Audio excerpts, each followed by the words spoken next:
It is just after midnight on February 28, 1942, and the cliffs above the French village of WWII are silent except for the wind coming off the channel. 120 British paratroopers drop from the black sky in near total darkness, landing awkwardly in frozen fields a few hundred meters from a lonely clifftop villa.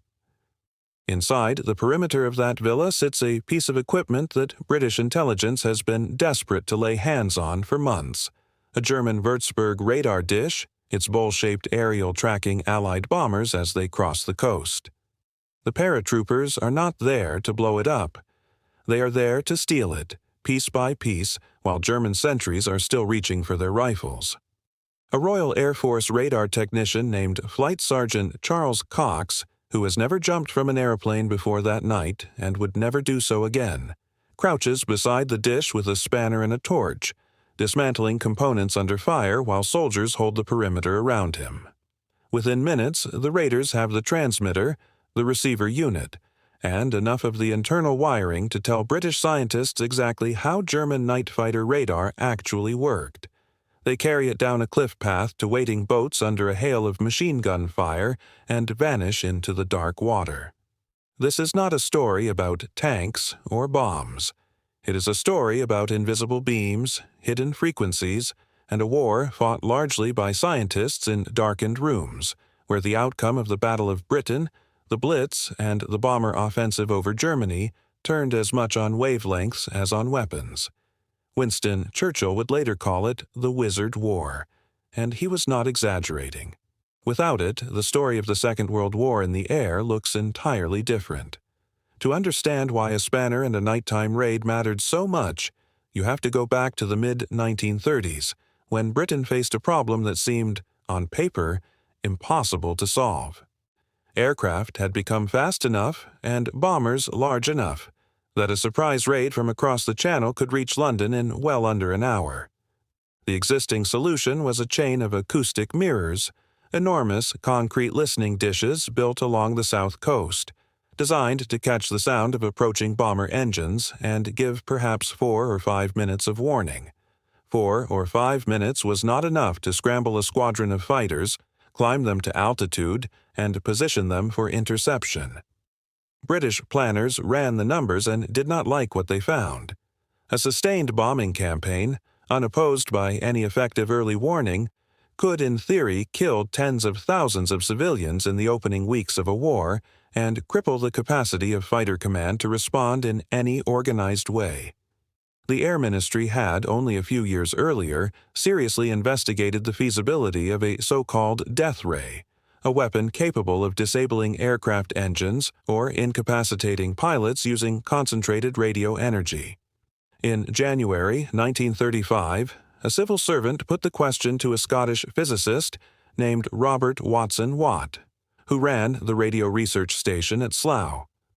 Watson Watt's team did the calculations and concluded, gently but firmly, that no death ray was remotely possible with existing technology. But in doing those calculations, his colleague Arnold Wilkins noticed something else entirely: that radio waves reflecting off an aircraft's metal skin could, in principle, be detected and used to calculate its position, speed, and heading. It was not a weapon. It was something arguably more valuable. On February the 26th, 1935, in a field near Daventry, Wilkins and Watson Watt proved the theory by bouncing BBC shortwave signals off a Handley Page Hayford bomber flying overhead and watching the reflection register on a cathode ray tube. The experiment, now remembered as the Daventry experiment, lasted a matter of minutes. Its consequences would last the rest of the century. What followed was one of the most extraordinary applied science projects in British history, and it happened almost entirely out of public view. Watson Watt's team relocated to Bawdsey Manor, a Victorian mansion on the Suffolk coast requisitioned by the Air Ministry, and set about turning a laboratory curiosity into a functioning national defense system. The result was Chain Home, a network of enormous steel transmitter masts, some standing 110 meters tall, paired with shorter wooden receiver towers, strung along the entire eastern and southern coastline of Britain by the outbreak of war in 1939. The system worked on a principle that is, at its core, remarkably simple. A transmitter fires out a pulse of radio energy roughly every few milliseconds. That pulse strikes an aircraft and bounces back a faint echo, and a receiver measures the tiny delay between transmission and echo to calculate range, while directional aerials estimate bearing and rough altitude. Imagine shouting into a canyon and timing how long the echo takes to return, except the shout travels at the speed of light, and the canyon wall is a Heinkel bomber 60 miles away over the North Sea. By the time the Battle of Britain began in the summer of 1940, 21 chain-home stations covered Britain's approaches, feeding information through a chain of command that ran from radar operator to filter room to sector control room to squadron readiness room in a matter of minutes. It gave RAF Fighter Command something no Air Force in history had possessed before: reliable advance warning of exactly where and roughly how many enemy aircraft were coming, hours or even just tens of minutes before they arrived, which was enough. Pilots could scramble, climb, and position themselves for interception, rather than sitting exhausted on permanent standing patrols that would have worn out both men and machines within weeks. Production of the system's components was farmed out to firms across the Midlands and the south of England, much of it under conditions of total secrecy, with many workers assembling valves and transformers with no idea what the finished equipment actually did. The Germans, crucially, had radar of their own, and it was in some technical respects superior.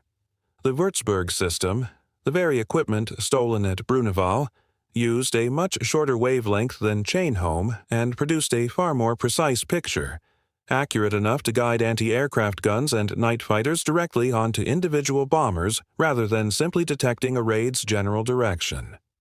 Freya, Germany's early warning equivalent to chain-home, had a comparable range but again finer resolution thanks to its shorter wavelength. On paper, in 1940, German radar technology was arguably ahead. What Britain had that Germany did not was integration, the ability to fuse radar data with observer corps reports, barrage balloon positions, and squadron readiness into a single coherent operational picture inside a filter room within minutes, and then act on it. It was a systems problem as much as a hardware problem, and Britain solved the systems problem first. The German High Command, for its part, badly underestimated how much the British chain of coastal towers actually mattered, dismissing the masts in early reconnaissance photographs as ordinary radio transmitters rather than a functioning defense network, an intelligence failure that historians regard as one of the more consequential of the entire war. If you are finding this interesting, a quick subscribe helps more than you know. The Bruneval raid itself was only possible because of a very British piece of applied cunning that ran in parallel to Chain Home. A small scientific intelligence unit under a young physicist named R.V. Jones, who spent the war essentially playing chess against his opposite numbers in the German radio and radar establishment. It was Jones who worked out, from fragments of intercepted signals and captured documents, that German bombers were being guided to their targets over Britain using intersecting radio beams, a system codenamed Nicobene, and it was Jones who devised the countermeasure, bending those beams off course with British transmitters so that German crews dropped their bombs on empty fields. This became known, only half-jokingly, as the Battle of the Beams. It was Jones, too, who pushed hardest for the Bruneval raid once photographic reconnaissance spotted the Würzburg dish on the French cliff top, because analyzing an actual captured set was worth more than months of guesswork from intercepted fragments. And it was this same community of scientists and RAF technicians who, later in the war, developed one of the simplest and most devastatingly effective countermeasures of the entire radar war: window, thin strips of aluminium foil cut to precisely half the wavelength of German gun-laying radar, dropped from bombers in vast quantities to flood enemy screens with thousands of false echoes.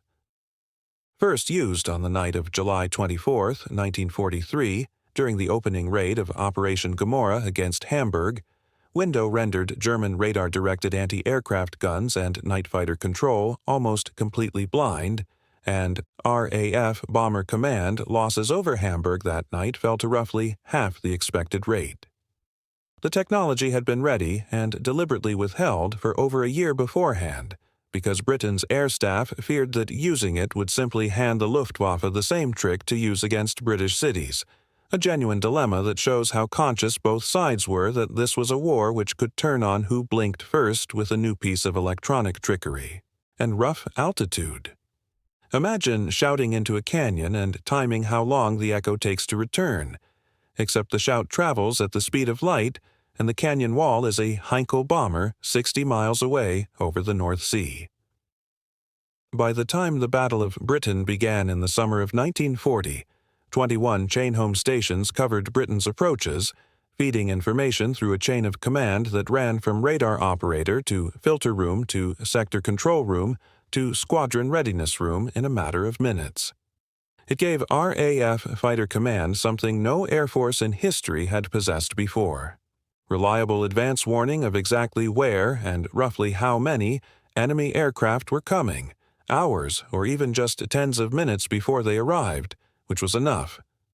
Pilots could scramble, climb, and position themselves for interception, rather than sitting exhausted on permanent standing patrols that would have worn out both men and machines within weeks. Production of the system's components was farmed out to firms across the Midlands and the south of England, much of it under conditions of total secrecy, with many workers assembling valves and transformers with no idea what the finished equipment actually did. The Germans, crucially, had radar of their own, and it was in some technical respects superior.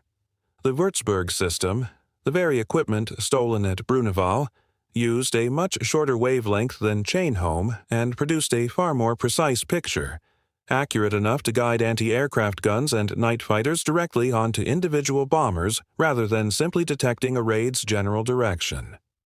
Freya, Germany's early warning equivalent to chain-home, had a comparable range but again finer resolution thanks to its shorter wavelength. On paper, in 1940, German radar technology was arguably ahead. What Britain had that Germany did not was integration, the ability to fuse radar data with observer corps reports, barrage balloon positions, and squadron readiness into a single coherent operational picture inside a filter room within minutes, and then act on it. It was a systems problem as much as a hardware problem, and Britain solved the systems problem first. The German High Command, for its part, badly underestimated how much the British chain of coastal towers actually mattered, dismissing the masts in early reconnaissance photographs as ordinary radio transmitters rather than a functioning defense network, an intelligence failure that historians regard as one of the more consequential of the entire war. If you are finding this interesting, a quick subscribe helps more than you know. The Bruneval raid itself was only possible because of a very British piece of applied cunning that ran in parallel to chain home. A small scientific intelligence unit under a young physicist named R.V. Jones, who spent the war essentially playing chess against his opposite numbers in the German radio and radar establishment. It was Jones who worked out, from fragments of intercepted signals and captured documents, that German bombers were being guided to their targets over Britain using intersecting radio beams, a system codenamed Nicobene, and it was Jones who devised the countermeasure, bending those beams off course with British transmitters so that German crews dropped their bombs on empty fields. This became known, only half-jokingly, as the Battle of the Beams. It was Jones, too, who pushed hardest for the Bruneval raid once photographic reconnaissance spotted the Würzburg dish on the French cliff top, because analyzing an actual captured set was worth more than months of guesswork from intercepted fragments. And it was this same community of scientists and RAF technicians who, later in the war, developed one of the simplest and most devastatingly effective countermeasures of the entire radar war. Window, thin strips of aluminium foil cut to precisely half the wavelength of German gun-laying radar, dropped from bombers in vast quantities to flood enemy screens with thousands of false echoes. First used on the night of July 24, 1943, During the opening raid of Operation Gomorrah against Hamburg, Window rendered German radar-directed anti-aircraft guns and night fighter control almost completely blind, and RAF Bomber Command losses over Hamburg that night fell to roughly half the expected rate. The technology had been ready and deliberately withheld for over a year beforehand, because Britain's air staff feared that using it would simply hand the Luftwaffe the same trick to use against British cities, a genuine dilemma that shows how conscious both sides were that this was a war which could turn on who blinked first with a new piece of electronic trickery. Return for a moment to that cliff top above Bruneval, to a man crouched in the dark with a spanner, working as fast as his cold hands will allow while gunfire cracks somewhere behind him. It is easy, looking back from a distance of more than 80 years, to see the whole radar war as a story of masts and wavelengths and cathode ray tubes, an abstract technical contest fought at a comfortable remove from the trenches and the beaches. It was not that. It was fought by men climbing towers in the Suffolk wind to keep valves from failing, by air crew flying missions armed with nothing more than tin foil and hope, by a physicist working out enemy beam bearings on the back of an envelope, because the fate of a bombing raid depended on getting the mathematics right before the bombers took off. What Britain achieved between 1935 and 1945 was not one invention, but an entire ecosystem of invention, sustained by an unusual willingness to move fast, share freely with allies, and treat scientific intelligence as seriously as any battlefield. Chain Home bought Fighter Command the minutes it needed to survive 1940. The Battle of the Beams bought British cities false targets instead of real ones. Bruneval bought British scientists the knowledge to blind German defenses when it mattered most. Window, when it finally fell from RAF bomb bays over Hamburg, bought bomber crews a fighting chance where none had existed before. None of these were single knockout blows. Each was a narrow, hard-won advantage, snatched from an enemy who was, at almost every stage, a formidable and inventive opponent in the same contest. That is precisely why it mattered. Wars are rarely won by one dazzling stroke of genius. They are won, more often, by the side that keeps finding the next narrow advantage before the other side does, and keeps finding it again and again, until the accumulated weight of those advantages becomes impossible to overcome. The radar war was fought in silence, on frequencies nobody could see, by people whose names went unrecorded for decades. It changed the outcome of the Second World War as surely as any battle fought with steel and fire, and it did so using nothing more than pulses of radio energy and the people clever enough and brave enough to bend them to their will.